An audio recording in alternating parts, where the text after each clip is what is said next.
تلخ خواهد شد.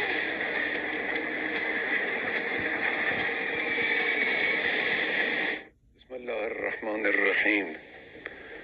عرض سلام دارم به ملت عزیز و بزرگ کشورمون. شهادت سرداران و دانشمندان عزیز که البته برای همه سنگین است و تعدادی از مردم غیر نظامی رو به ملت ایران به خانواده های اونها تبریک و تسلیت عرض میکنم. امیدواریم انشاءالله خدای متعال درجات اونها رو عالی کنه و ارواح طیبشون رو مشمول لطف ویژه خودش قرار بده. و اما مطلبی که مایل بودم با ملت عزیزمون در میان بذارم اینه که رژیم صهیونیستی اشتباه بزرگی کرد، خطای بزرگی کرد، غلطی کرد و عواقب او رو بیچاره خواهد کرد به توفیق الهی.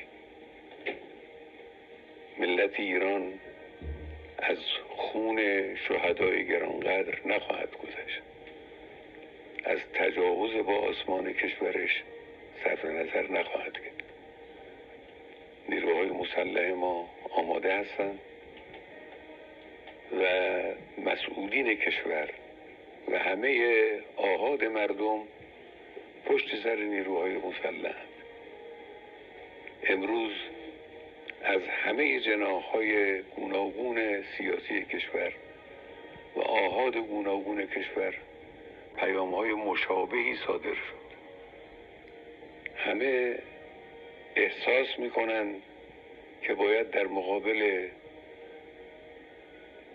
هویت خبیث رذل تروریست صهیونیستی با قدرت عمل کرد.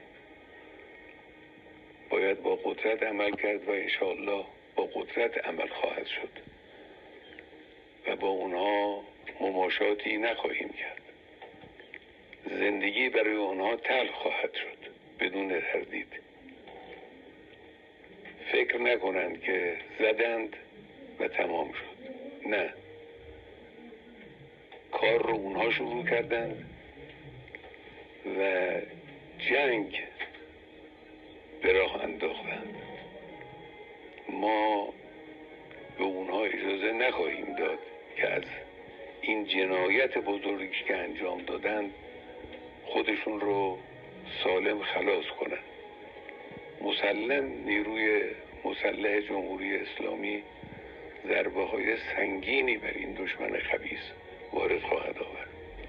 ملت هم پشتیبان ماست، پشتیبان نیروهای مسلح و جمهوری اسلامی به اذن الهی